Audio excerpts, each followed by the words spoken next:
et bienvenue dans cette vidéo. Comment se présenter son offre, ses produits, ses services quand on est en networking, en séminaire? Quelle est la bonne approche? C'est ce qu'on va voir avec Julien Voisson. C'est moi.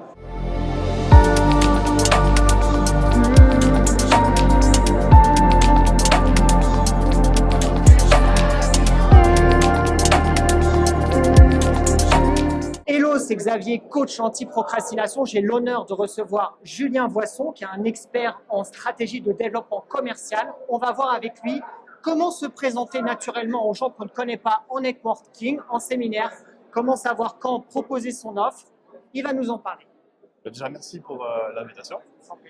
La première chose pour savoir comment bien présenter votre offre, surtout dans un événement networking, etc., c'est de ne pas parler de votre offre. C'est paradoxal. En fait, quand vous êtes dans un événement où tout le monde va chercher à savoir comment je dois parler de moi, la manière déjà de faire la différence, ça va être de ne pas parler de soi et de s'intéresser à l'autre. Donc il y a un livre qui le met très bien en valeur, c'est Comment se faire des amis de Dale Carnegie, que vous connaissez sûrement. Et donc dans un événement networking, le plus simple, c'est de s'intéresser à l'autre, donc de poser des questions sur l'autre personne.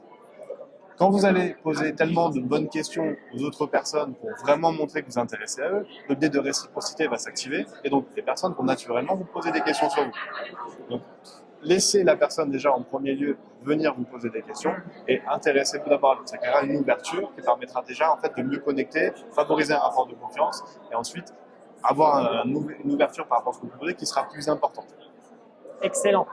Une fois que du coup on a une bonne connexion, il y a de la sympathie qui circule, de l'intérêt, et qu'on ressent chez l'autre peut-être un besoin qui pourrait correspondre à une offre, qu'est-ce qu'on fait? Déjà, il y a deux choses qui sont importantes à comprendre. C'est ce que vous allez véhiculer comme énergie et comme image. Pourquoi? Parce que l'on est sur du présentiel, on est en physique et on est en face à face. Donc, ce que les personnes vont regarder, c'est pas tant ce que vous dites, c'est comment vous le dites. Donc, sur un événement, surtout en networking, où on est sursollicité, il y a plein de bruit partout, il y a plein de personnes, etc., les personnes vont regarder comment vous présentez, comment vous vous tenez, la manière dont vous parlez. D'abord, cette partie-là est à maîtriser et à bien maximiser. Et ensuite, vous pouvez vous concentrer sur le discours. Ne faites pas l'erreur de penser que c'est votre discours qui va faire la différence. C'est l'aplomb et la certitude avec laquelle vous allez parler qui va vraiment faire la différence. Parce que si je suis en networking, que quand je parle, je suis comme ça, et puis je pose des questions, puis je regarde par terre, et puis je suis hésitant, etc., ça ne va pas marcher. Ouais. Oui, typiquement, ça ne fait pas sérieux, quoi. Ça ne fait pas sérieux. Voilà. Et ensuite, il y a un élément ensuite que vous devez maximiser, c'est la certitude que vous avez par rapport à votre offre et donc le biais d'autorité. Vous devez passer pour l'expert de ce que vous vendez. Comment? En posant les bonnes questions, encore une fois, et en montrant et en pointant du doigt des éléments que votre personne soit ne maîtrise pas ou ne connaît pas, soit que vous connaissez tellement bien que vous allez pouvoir faire ressurgir au travers de la conversation. Ok, excellent. Et enfin, quand on sent que la personne est... C'est quoi? On présente son site internet, on présente une offre tout de suite, on propose un appel découvert. Quels sont les petits tips quand on sent que la personne, vraiment, elle pourrait nous convenir par rapport au service qu'on a à lui proposer? Alors, moi, ce que j'ai comme approche, c'est d'être tellement bon dans la valeur que je vais délivrer que c'est les personnes qui me disent « Et si jamais on veut travailler avec toi, comment on fait ?» Donc, si j'ai pas cet indicateur et cet élément de réponse en face, où la personne me dit « Et si on veut aller plus loin ?» ou du coup « Mais c'est quoi ton site internet ?» ou « Mais où est-ce que je peux te trouver ?» etc. C'est que j'ai pas suscité suffisamment d'intérêt. Et donc, encore une fois, je vais plutôt m'intéresser à l'autre et je vais lui poser la question « Est-ce que toi tu as un Instagram? Est-ce que je te trouve sur un site internet? » etc. Là, normalement, si vous avez bien fait le taf, la personne va dire « Et toi, où est-ce que je peux te trouver ?» Si vous n'avez pas l'élément de réciprocité, ne cherchez pas à vendre, c'est que c'est foiré et vous avez raté un élément de la vente. Ah, ok. Excellent. Ouais, donc, laissez venir la personne par rapport à notre qualité d'écoute, de questionnement.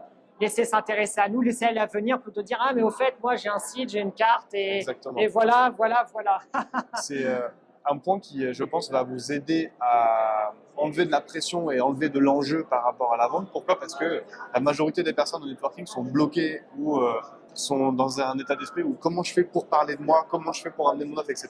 Enlevez ça en fait de l'équation. Concentrez-vous sur comment je fais pour vraiment m'intéresser à l'autre. Donc typiquement, ça va être quelle phrase d'accroche je vais utiliser pour engager un groupe et commencer à me rapprocher. Préparez déjà 2-3 questions à poser. Typiquement, c'est sur un événement, on pourrait dire alors comment ça s'est passé de ton côté? Tu es là depuis combien de temps? Quand est-ce que tu restes? Et qu'est-ce que tu fais de ton côté comme business? Je vais poser 3-4 questions d'affilée pour déjà juste rentrer dans l'échange et faire en sorte que je commence à créer un bon cadre de confiance et un bon rapport. C'est le plus important. Excellent, excellent. Bon, je suppose que cela nous a éclairés. Tu parlais d'être dans la certitude de la valeur qu'on a apportée aux autres et de l'apparence de ce qu'on véhicule, qui est connu en communication non verbale, hein, le ton, l'intonation de la voix, la posture corporelle. Est-ce que selon toi, il faut s'entraîner peut-être devant une glace? J'ai l'impression qu'il faut quand même se rapprocher authentiquement de soi tout en étant dans cette persuasion, de pas jouer, tu vois ce que je veux dire, entre le jeu qui peut être à côté de nous. Est-ce qu'il vaut mieux pas plutôt nous-mêmes nous mettre dans un état de certitude pour que ce soit ça qui soit que, plutôt que jouer la certitude mais pas vraiment la ressentir au fond de soi? Je pense qu'il faut jouer parce qu'on va avoir un élément qu'on ne maîtrise pas quand on est en face de sa glace et quand on est soi avec soi-même. C'est comment je gère le stress. Et on peut très bien répéter 15 fois son discours devant sa glace et quand on se retrouve dans un événement, on va vouloir mettre en place l'action qu'on a répétée chez soi. On se fait perturber par quelqu'un qui arrive et qui nous bloque. Et en fait, on est déstabilisé parce qu'on n'a pas su rebondir. Donc, au contraire, je pense qu'il faudrait apprendre à aimer l'incertitude, apprendre à aimer l'échec. Et au lieu de s'imaginer chez soi dans son lit avant de faire un networking, par exemple, comment je vais pouvoir ramener, comment je peux être confiant, etc., se dire, si tout foire et que j'ai vraiment l'air nul dans ce que je fais, comment je fais pour bien l'assumer? Et ce qui fait que si par exemple je me prépare et je visualise mon approche avec un groupe de personnes et je me dis là je vais vraiment tellement foirer que je vais être nul, ça va pas les intéresser, et qu'on se prépare à ça, quand on va aborder pour de vrai, on peut être que surpris par ce qui va se passer, puisque du coup on s'est préparé au pire, on va se dire ah en fait je me suis pas fait bloquer et je continue l'échange, trop bien. Et donc du coup ça nous met un petit boost de confiance en nous, parce que nous on s'attendait tellement à pire et on s'était préparé vraiment à faire la guerre pour aller en networking, qu'au final on est surpris agréablement et donc ça va venir booster notre confiance en nous et donc ça va se ressentir dans le discours. C'est hyper contre-intuitif, se préparer à l'échec le plus total pour être satisfait de ce qui se présente parce Exactement. Que les gens ne nous rejettent pas non plus, écoutent, il y a de la politesse et il y a moyen de dialoguer. Merci pour cette super astuce. Est-ce que tu as une dernière citation, un dernier tips à nous donner sur ce sujet de la vente, trouver des clients, etc. La fortune sourit aux audacieux. La fortune sourit aux audacieux et aux audacieuses, et mesdames. Aux audacieuses. À bientôt, n'hésitez pas à commenter, vous trouverez les coordonnées de Julien Voisson plus bas dans la vidéo. Partagez si vous pensez que ça peut être utile à quelqu'un. À bientôt, bientôt. Trop bien.